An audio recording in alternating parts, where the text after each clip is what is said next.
Alefila TV Awikoko lójú ọlọ́rọ̀.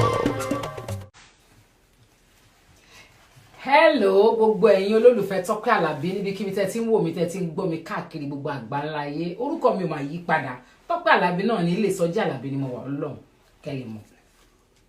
lè mọ̀ pé Ilé Ìsọjí Àlàbí ni mo wà. Mo ń dá bí ẹdun mo ń rọ̀ bí òwe bẹ́ẹ̀ ni mo kàn ṣe fáńgẹ̀ mi sí lọ́rùn balùwẹ̀ ayé wa máa nítumọ̀ gan-an ni ṣẹ́rí balùwẹ̀ bó ṣe wà yẹn ìhòhò tí a bá ti dé balùwẹ̀ èèyàn lè ro táwẹ̀lì lọ sínú balùwẹ̀ kó lọ wẹ̀ ń bẹ̀ tẹ́ bá ti dénú balùwẹ̀ ẹ wá bọ́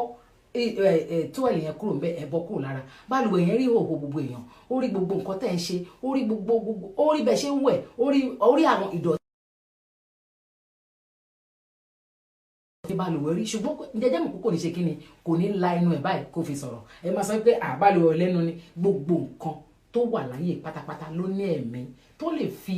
lè ṣe òfófó lọ́nà kan tàbí ọ̀nà kejì ṣùgbọ́n a fẹ́ fi ọ̀rọ̀ yìí fi wé àwọn ènìyàn ní wípé tá a bá lè dàbí balùwẹ̀ kò bá máa da púpọ̀ jù ọ̀nà tí balùwẹ̀ gbà tó fi ń ṣiṣẹ́ púpọ̀ ó pọ̀ gan ọ̀bọ̀ eléyìí ọyọ kan tí màá mú alẹ́ nì òní pé tá a bá wọ balùwẹ̀ sẹ́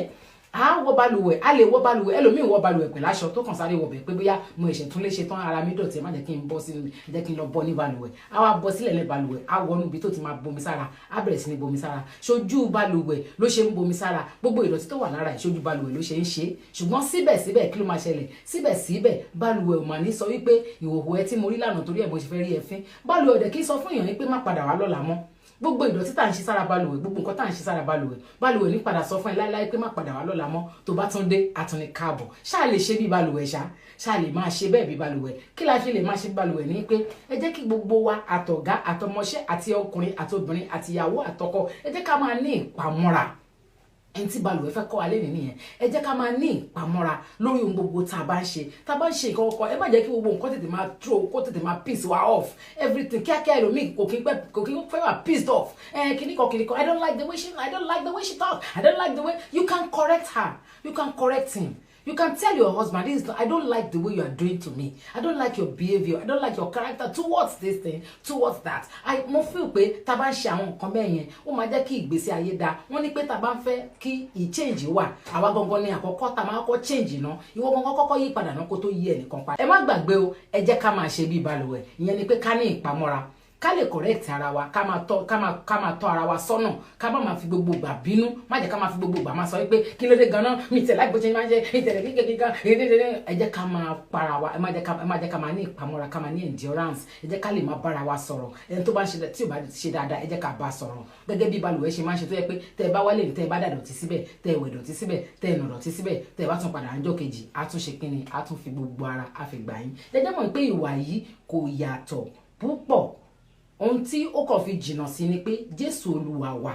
ó ní ìfaradà ó ní ìpamọ́ra ohun tó dẹ̀ ń jẹ́ kéèyàn kó dẹ̀ nírú nǹkan bẹ́ẹ̀ yẹn ó ní pé ìfẹ́ ni Jésù olùgbàlà fún ara ẹ̀ torí ìdí èyí ìfẹ́ ló lè jẹ́ kéèyàn hùwà bíi balùwẹ̀ ìfẹ́ ló lè ẹ sọ pé Jésù sọ wípé ẹ jẹ́ kí ọmọdé kó wá sọ́dọ̀ mi nítorí irú wọn ní ìjọba Ọlọ́run kí nìdí ó ní pé ẹ rí pé ọmọdé tí àgbàlagbà bá na ọmọdé tán nìsín tán nà gbà á ké bí ẹni pé kò ní bẹ́ẹ̀ ni ẹ sọ̀rọ̀ mọ́ tẹ́ bá fi máa rí ìṣẹ́jú bíi mélòó tí igbe ẹ bá ti dá lójú ẹ̀ ẹni tó nà ìyẹn gangan ló máa tún bá ṣeré jù tán bá tún ti fún ní súwìtì báyìí ó tún ti gbà nìyẹn ṣé àgbàlagbà lè ṣe bẹ́ẹ̀ ni ẹ jẹ́ kí gbogbo wa ká ní ìwà tó tọ́ léyìí tó dára Ọlọ́run á ràn wá lọ. Let Jesus take the wheel. Mommy Tọ́pẹ́ Àlàbí is our mother. She is a mother to me and so many. And by virtue, we have been blessed by our administration. Please and please, let us worship God. Let us celebrate God. Let Jesus be at the center of it all. Hallelujah. Amen. Let us dance and praise God. Hallelujah. Amen. Níbikíbi tó o bá wà, rí pé o dúpẹ́ dá.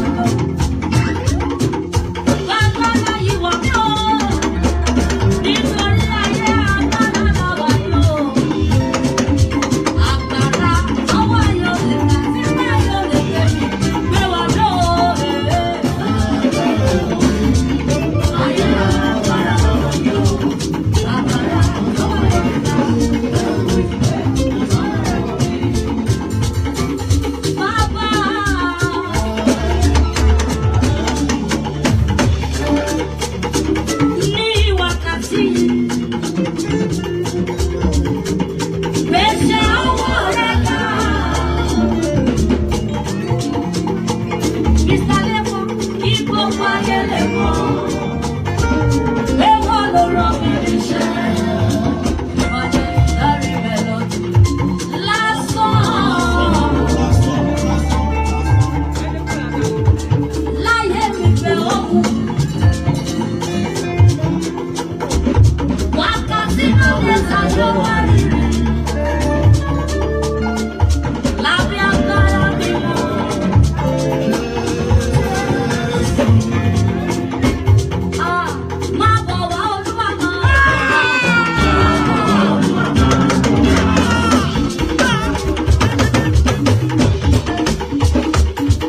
Gbéfìlà